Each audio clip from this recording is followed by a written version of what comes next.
Hola a todas y a todos, continuamos con el ciclo de webinar y entrevista inspiradora desarrollado desde nuestra participación en el proyecto Of the Future de Andalucía Acoge en España, proyecto cofinanciado por el Programa de Educación para el Desarrollo y Sensibilización de la Comisión Europea. Hoy, de nuevo, abordamos el tema Sistema Alimentario, Derechos Fundamentales, Cuidado Planetario, Coherencia y Sostenibilidad. Os damos la bienvenida a todas las personas que estáis viendo o escuchando esta entrevista. Yo soy Alicia Ocón.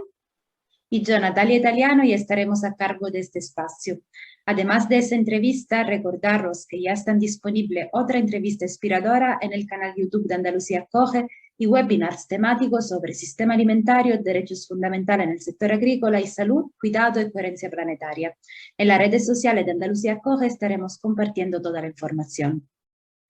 Comentaros que además de estas acciones de la campaña internacional Of the Future, se están desarrollando actuaciones en 13 países y a través de otras 15 organizaciones. Of the Future es una campaña internacional de sensibilización y estaremos trabajando especialmente hasta finales de 2023 en mejorar el cumplimiento de los derechos fundamentales en las cadenas de producción y de distribución de alimentos a nivel internacional y una nueva forma de concebir el sistema alimentario y, por tanto, las relaciones. En la página web del proyecto, www.food-future.eu y en sus redes sociales podéis consultar más información. Y la entrevista inspiradora de hoy contamos con Gabriela Vázquez de la Fundación Entre Tantos. Hola Gabriela, bienvenida y encantadas de tenerte en este espacio. Hola, muchas gracias. Encantada yo también. Encantada de tenerte. Mira, si te parece, Gabriela, para empezar, ¿te puedes presentar un poco que te puedan conocer a ti más y también a la Fundación Entre Tantos? Vale, pues yo soy Gabriela Vázquez, soy miembro de la Fundación Entre Tantos desde hace 4 años y en la Fundación Entre Tantos trabajamos en temas que tienen que ver con la transición de los sistemas agroalimentarios desde un enfoque basado en la participación. Tratamos temas como la agroecología, la ganadería extensiva, pero también la geodiversidad, la gestión de conflictos socioambientales, como por ejemplo el que existe entre el lobo y la ganadería extensiva. Y siempre lo hacemos desde un punto de vista que tiene que ver con las metodologías participativas. Perfecto. Gabriela, ¿cómo identificas tú el sistema alimentario actual? Pues actualmente nos encontramos en un sistema alimentario globalizado que se enmarca dentro de un marco socioeconómico capitalista en el que el objetivo principal de nuestro sistema económico es maximizar la reproducción del capital y esto se refleja en cómo funciona nuestro sistema alimentario. Y también somos herederos de un sistema alimentario que viene de varias décadas en las que hemos tenido una cierta abundancia, aunque a veces no lo parezca, de energía y materiales. Hemos tenido el acceso a energía fósil muy barata durante varias décadas. Entonces esto, que empezó en lo que se llama la Revolución Verde, que es un proceso de cambio de prácticas agronómicas o de cambios muy grandes en torno a la agricultura que tuvo lugar a mediados del siglo XX, a raíz de entonces empezaron a afianzar unas prácticas que llegan hasta ahora. Antes de esta revolución verde, los sistemas alimentarios tenían que estar adaptados a la zona en la que se desarrollaban. Como había menos disponibilidad de energía y de materiales, pues tú en tu zona pues cultivabas lo que se podía dar, tenías variedades que tenían que estar adaptadas a las condiciones de esa zona y producías lo que podías con esas características. Y además, como tampoco tenías energía para transportar los alimentos a grandes distancias, tenía que haber un sistema de distribución y de producción, distribución y consumo que se circunscribiese en su mayoría, aunque siempre podía haber importaciones y tal, pero que se circunscribiese en su mayoría al territorio en el que se desarrollaba. ¿Qué ocurre? Que en los años 50-60 empieza a haber esta disponibilidad de energía fósil barata y este desarrollo de técnicas que se basan en esa disponibilidad de energía fósil y entonces las posibilidades cambian. Por ejemplo, podemos tener fertilizantes muy basados en el petróleo y en el gas natural que permiten homogeneizar todos los suelos de manera que ya no te importa cómo de pobre es tu suelo naturalmente porque vas a poder cultivar ahí. O de sistemas de regadío que permiten que en zonas en las que normalmente no habría mucha disponibilidad de agua sí que pase a verlas. o lo que se llaman variedades híbridas, que son variedades mucho más productivas, pero que solo son más productivas en unas condiciones determinadas que dependen de esa disponibilidad de maquinaria, de abonos, de pesticidas, etc. Esto lo que ocurre, lo que implica es que aumente mucho la producción, siempre que se puedan dar esas condiciones, que en este caso se daban, aunque no se tienen en cuenta los efectos secundarios que estos puedan tener, como por ejemplo pues que esos pesticidas o esos fertilizantes puedan contaminar el suelo en el que se dan, o que ese hacer producir más a ese suelo pueda suponer que disminuya a largo plazo su riqueza microbiológica o su cantidad de materia orgánica, etc. También puede suponer que lo que antes lo cultivaban entre 10 agricultores tenga que pasar a cultivarlo uno que tiene la capacidad de acceso a esa maquinaria, y entonces esos 9 se quedan sin un modo de vida en el medio rural y se tienen que ir a vivir a la periferia de una ciudad en una chabola y no tienen acceso a ningún tipo de recursos. Pero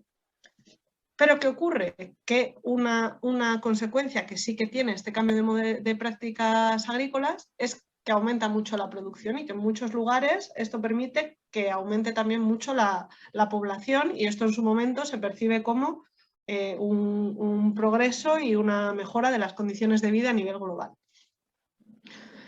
De esto han pasado 50-60 años en los que esas consecuencias de esta contaminación, también del aumento de las emisiones, la agricultura y el sistema alimentario en su conjunto son uno de los principales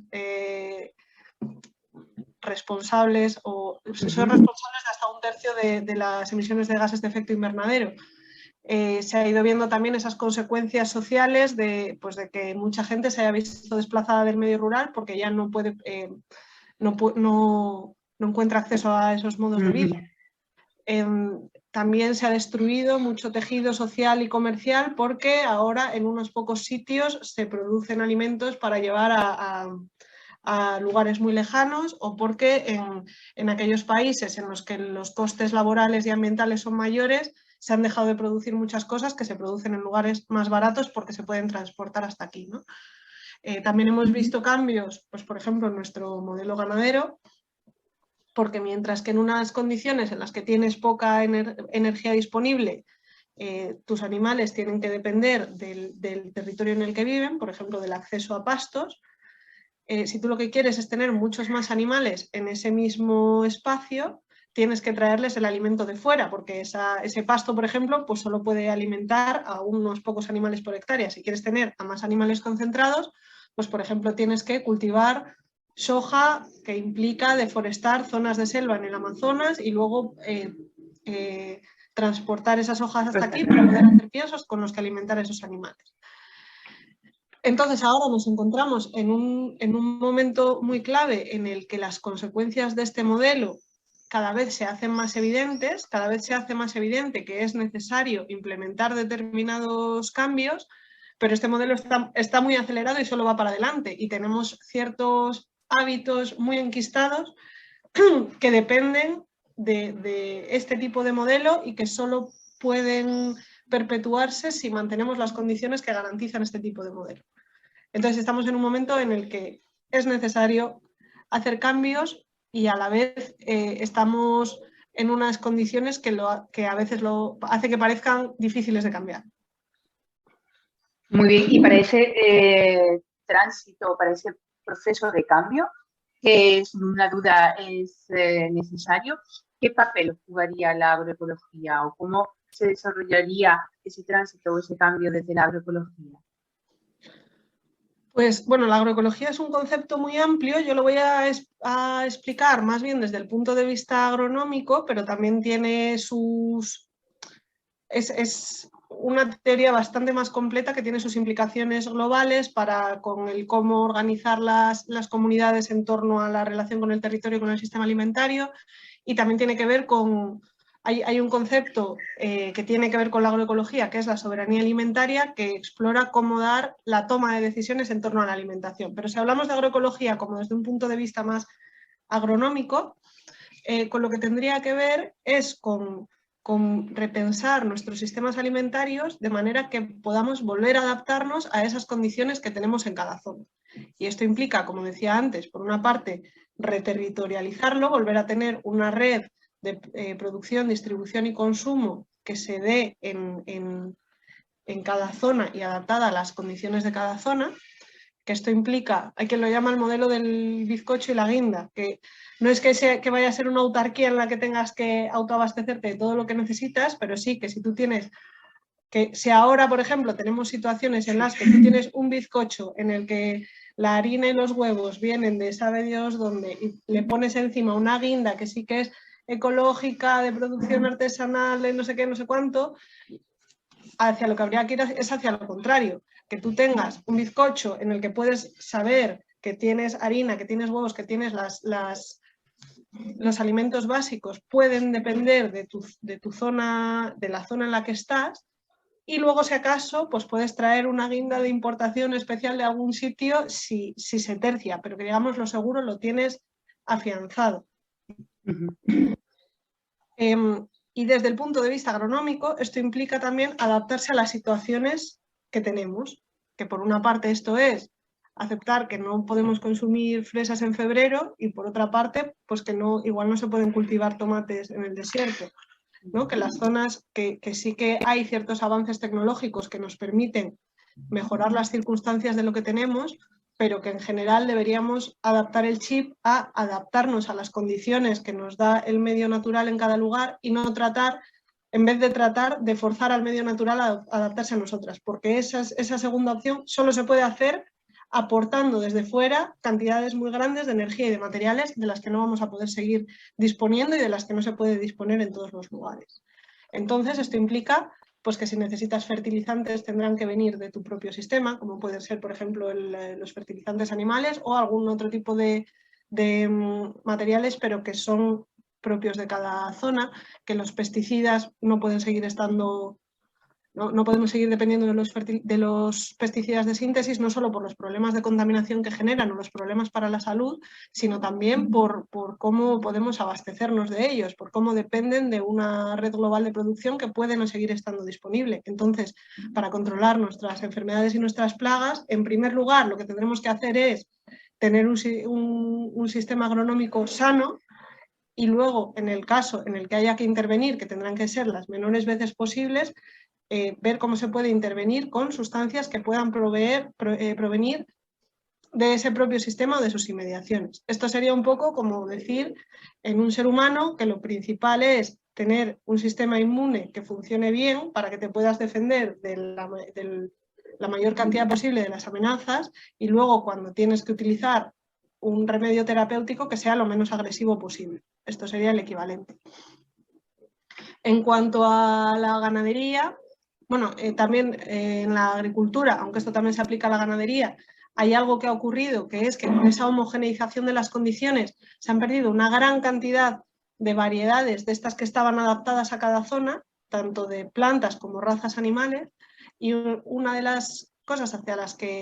características hacia las que tendremos que ir si queremos volver a readaptarnos a las condiciones de nuestro territorio es volver a recuperar esa biodiversidad, lo que se llama biodiversidad cultivada, tanto de plantas como de animales, para poder volver a tener variedades, pues por ejemplo, que sean menos susceptibles a las plagas de cada zona, de manera que haya que intervenir menos, o que a lo mejor no produzcan tanto como producen las de alta productividad cuando puedes aportarles todos esos insumos, etcétera, pero que en condiciones en las que no puedes aportárselo, sí que puedan tener una producción constante y fiable. También tendremos que adaptarnos a las condiciones de agua que tiene cada territorio, etcétera. Y luego, en materia de ganadería, una de las cosas principales que tendremos que hacer es ver cómo adaptar el número de animales al territorio que tenemos y en el que se pueden alimentar. Y tener en cuenta que la ganadería no solo tiene que ver con la producción de productos animales, sino también con toda una serie de prácticas culturales que nos relacionan con el medio, esto también ocurre en la agricultura, que nos relacionan con el medio de distintas maneras y que la ganadería también tiene que ver con la expansión de la biodiversidad, con la prevención de incendios y con toda una serie de procesos. Gabriela, además de la agroecología, de lo que nos explicaste, que es, digamos que juega un papel importante en la transición hacia un nuevo modelo de sistema alimentario, también has apuntado tú a la soberanía alimentaria. Entonces, me gustaría preguntarte cómo se concibe o desarrolla la soberanía alimentaria en este nuevo modelo y también el papel que puede tener la participación en este nuevo modelo, en esta transición hacia un modelo alimentario más justo, más sostenible. Vale, si me permitís voy a hacer un apunte más a lo que he explicado antes, porque me parece que hay una cosa que puede ayudar, disculpad, y es que hay muchas veces que la gente, como oímos hablar cada vez más a menudo de agricultura ecológica, hay un poco de confusión entre lo que es agricultura ecológica y agroecología. Y hay muchas maneras de abordar esta pregunta y de pensar cuáles son las diferencias. Yo como lo explicaría sería que el movimiento agroecológico o las personas que han estado luchando desde hace muchas décadas por la agroecología tenían una serie de demandas y una serie de propuestas para esta transformación del sistema alimentario, y que de esas propuestas hubo unas pocas que han sido adoptadas por la legislación, en nuestro caso por la legislación de la Unión Europea, por ejemplo, a mi entender porque son las que más compatibles son con el resto del modelo que teníamos, que no implicaban borrarlo todo y volver a empezar, ¿no? Por ejemplo, en agricultura ecológica no se pueden utilizar fertilizantes ni pesticidas de síntesis, no se pueden utilizar organismos modificados genéticamente, hay una serie de cuestiones, pero no se entra, por ejemplo, en las distancias de comercialización o no se entra en las condiciones laborales de los trabajadores y las trabajadoras, que la mayoría de la gente que promueve la agroecología también, a mi entender, habría querido incluir condiciones o cláusulas que tuvieran que ver con esto, pero no estamos en ese punto todavía. Conforme se vaya avanzando, lo que se llama la agricultura ecológica certificada, se entiende que irá incorporando cada vez más de estas prácticas, pero esto es muy difícil ahora y desde luego es muy difícil mientras tenga que seguir coexistiendo con los sistemas alimentarios industriales que tenemos ahora y que no tienen en cuenta ni esas condiciones ni ninguna de las otras. Y ahora, metiéndome en el tema de la soberanía alimentaria, que a veces agroecología y soberanía alimentaria se confunden también un poco, se utilizan indistintamente. Yo me parece que una distinción útil, aunque también insisto, no todo el mundo lo diría así, es que si la agroecología la entendíamos, aunque antes dije que no era solo eso, desde un punto de vista más agronómico, la soberanía alimentaria se puede entender desde un punto de vista más político. Y con político lo que me refiero no es que tenga que ver con ir a votar, sino con lo que tiene que ver con la toma de decisiones, con cómo las comunidades humanas deciden regular conjuntamente aquellos temas que tienen en común, como es su alimentación y la relación con el medio en el que viven. Entonces, la soberanía alimentaria es un concepto que fue acuñado por la Vía Campesina, que es la organización campesina más grande del mundo, en los años 90, y lo definieron como el derecho de los pueblos a tomar decisiones sobre cómo quieren producir, distribuir los alimentos y consumir los alimentos de maneras que sean culturalmente apropiadas, que tengan que ver con su comunidad. La estoy citando de memoria, esta definición, en la Wikipedia está la oficial, que seguramente... ¿Y esto qué quiere decir? Quiere decir que cada pueblo, que cada comunidad tiene derecho a tomar las decisiones sobre cómo se alimenta. ¿Qué es lo que ocurre ahora? Que, como decía antes, vivimos en un sistema alimentario globalizado y que tiene que estar supeditado a las dinámicas capitalistas. Y esto implica que la toma de decisiones se da, en el mejor de los casos, en entornos institucionales, pero en la mayoría de los casos en las juntas de accionistas, que luego a su vez tienen la capacidad de hacer lobby sobre esos entornos institucionales para que todo se dé de la manera que mejor les viene. Y entonces esto implica que el objetivo de esos sistemas alimentarios no es satisfacer las necesidades alimentarias de la población, sino que es, no es satisfacer las necesidades alimentarias de la población, sino que es maximizar las inversiones de capital de esas empresas. Podría ser que tuviéramos un modelo subvertido en el que la necesidad principal o el objetivo principal fuera satisfacer las necesidades alimentarias de la población y esto a su vez generarse beneficios económicos para determinada gente y un modo de vida para muchísima gente, porque esto es necesario. Si queremos alimentos hay que retribuir a las personas que los producen. Pero cuando es el beneficio económico el que está por encima, se dan determinadas lógicas perversas que no terminan por favorecer que tengamos los sistemas alimentarios más nutritivos y más sostenibles posibles, que es la situación en la que nos encontramos.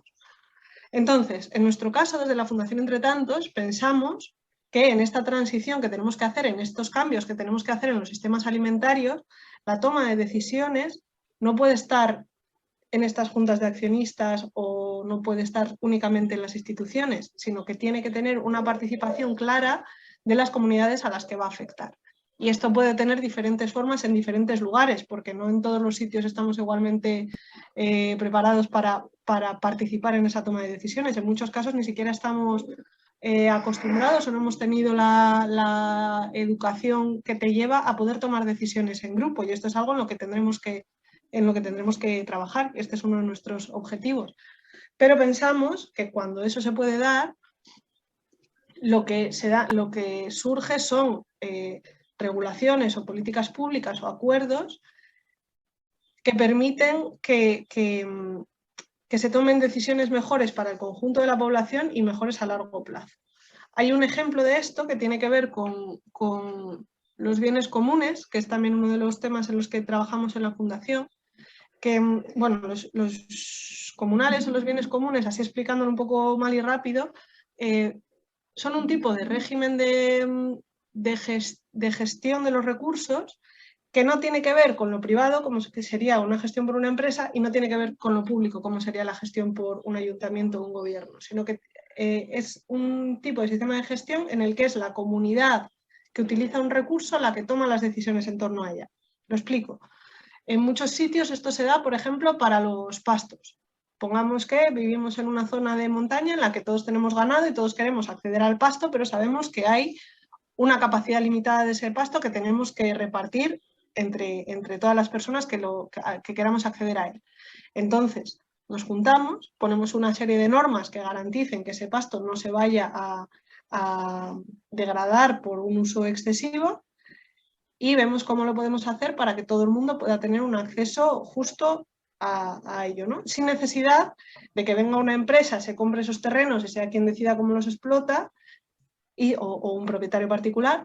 y sin necesidad de que venga un gobierno y que sea un servicio público, el acceso a ese recurso sea un servicio público al que podamos acceder desde la ciudadanía. Esto es otro modelo,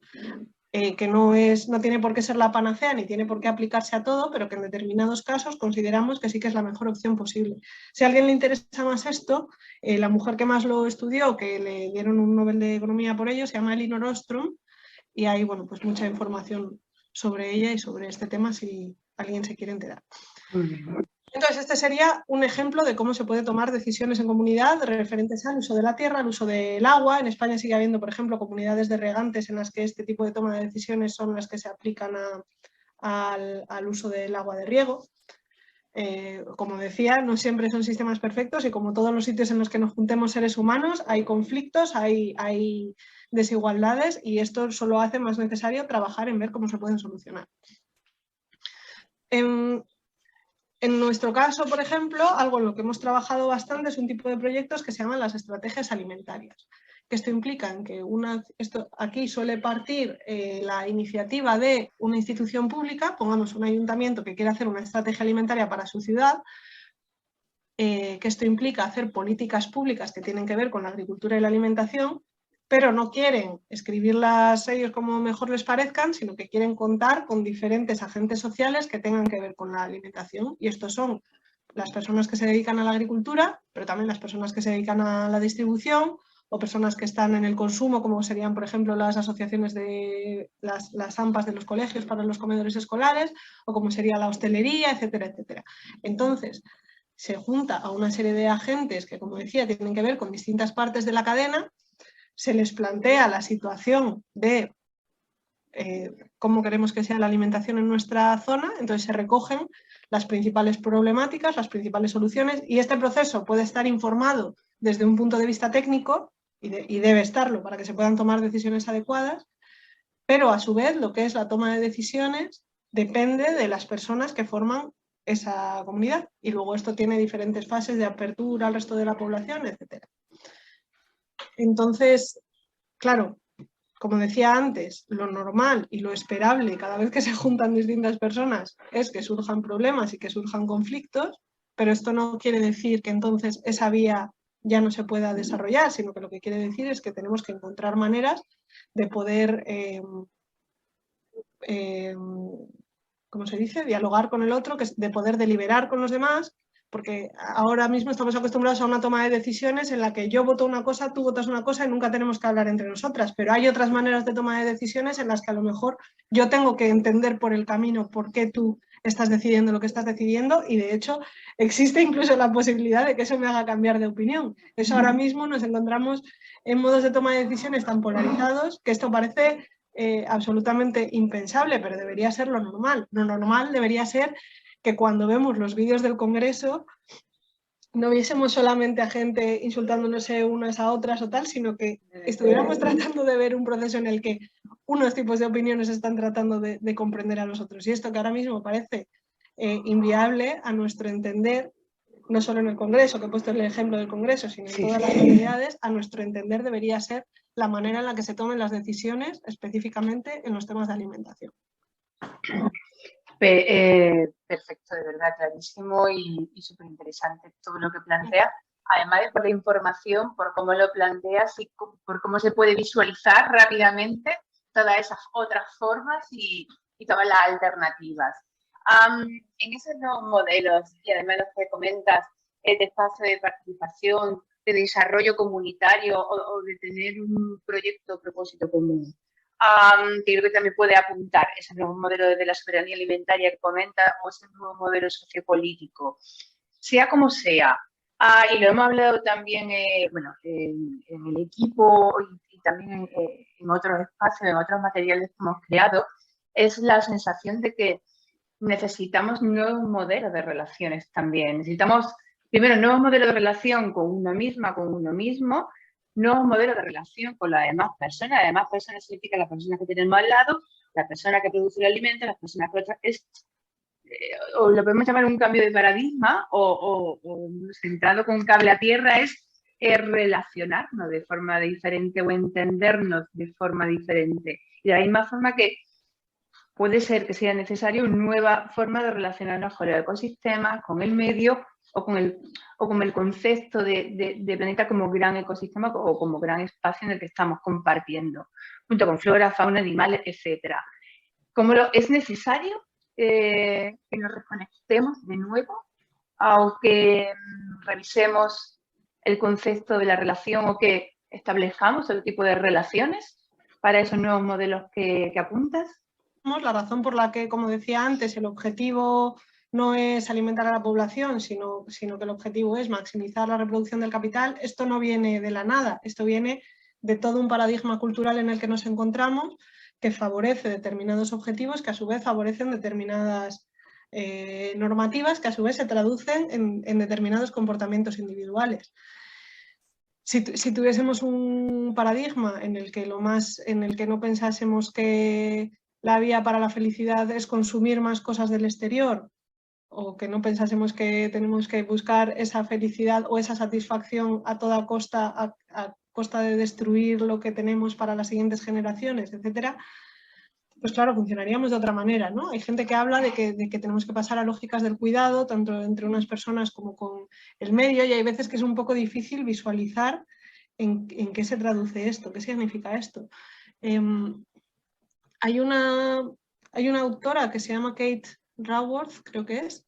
que tiene una teoría que se llama la economía del donut, que habla de que tenemos que ver cómo asegurar el que se puedan cumplir las necesidades básicas para todas las personas sin pasarnos del techo de los límites que tiene el planeta en el que vivimos. Y claramente esto no se puede hacer desde una mentalidad en la que piensas que todas estas cosas que nos han contado toda la vida, que los seres humanos somos malos por naturaleza, que estamos deseando cuchillarnos unos a los otros por una gallina, que la gente superbillonaria es como es porque se lo ha ganado, porque ha hecho más méritos, y que la gente que es pobre se lo ha ganado y ha hecho el vago, y que si cualquiera tuviera la oportunidad también iría a esa acumulación desaforada, pero que no lo hacemos porque no tenemos simplemente esa oportunidad. Hay toda una serie de creencias en las que está basado el sistema en el que funcionamos y que tendrían que ser sustituidas por unas creencias diferentes para que pudieran darse otro tipo de modelos. Porque si tú cambias las políticas públicas sin cambiar ese paradigma, el sistema va a volver a evolucionar para volver a lo que estamos ahora. No sé si... Totalmente. Es necesario influir en esa cultura. Por ejemplo, desde Ecologistas en Acción, que es una organización a la que yo pertenezco desde hace varios años, se está trabajando en una cosa que se llama la nueva cultura de la tierra, que serían como qué principios tendría que tener esta cultura precisamente para que pudiéramos transitar hacia otro tipo de sistemas diferentes y que sí que se pudieran mantener a largo plazo, porque esto que estamos haciendo ahora pues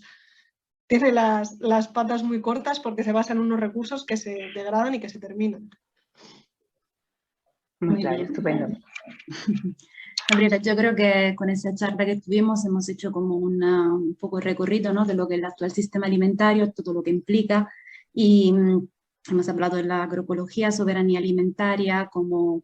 digamos, modelos clave para transitar hacia sistemas alimentarios más justos, más respetuosos, más sostenibles. Y súper interesante lo que nos cuenta también sobre ese enfoque participativo, donde la toma de decisiones está, digamos, el proceso implica la participación de más personas que, por supuesto, tienen interés en el mismo sistema alimentario y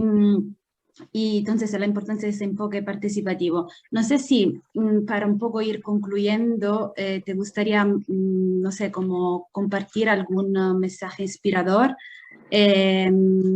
no sé, porque de hecho digamos que nosotros la llamamos como entrevistas inspiradoras porque claro, vamos analizando lo que son los problemas, vamos dando también soluciones, nos ha hablado también de iniciativa que habéis hecho desde la Fundación Entre Tantos, entonces para que nos paremos un poco a reflexionar y ver lo que podemos hacer, o sea, un mensaje, cualquier cosa que tuviera compartir para que la gente se pueda inspirar, reflexionar y Vale. eso, más o menos la idea. Mira, pues tengo aquí un cuadro que lo tengo en la pared de detrás de donde trabajo, que es este, que pone no te veas sobrepasado por la enormidad del duelo del mundo, ni estás obligado a completar el trabajo ni eres libre de abandonarlo. Porque muchas veces lo que pasa es que vemos esto a un nivel sistémico tan grande que dices, ¿pero qué hago, no? Si mis acciones individuales en un entorno de un sistema perverso no van a tener una influencia muy grande y las otras acciones son tan enormes que me agobio y no veo por dónde empezar.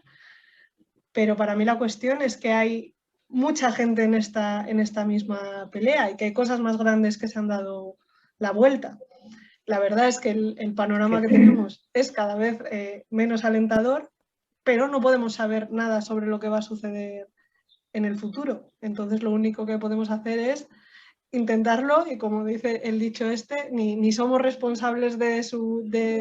todo el panorama, ni somos libres de desentendernos. Así que pues habrá que ver qué es lo que pasa. Pues sí que ha sido inspirador, sí. Bien, gracias. Muy bueno, sí, muy buena reflexión y totalmente cierta. Estupendo, Gabriela. Mira, para terminar, porque se van a quedar. Nosotros nos quedamos con ganas de más. Estamos seguros que la gente que vea la entrevista se va a también quedar con ganas de más. ¿Dónde os pueden encontrar? Si quieres compartir redes sociales o cualquier otra publicación o algo complementario tuyo o de la Fundación, ¿dónde pueden saber más de lo que estáis transmitiendo, de lo que estáis promoviendo? Vale, pues la web de Entretantos es www.entretantos.org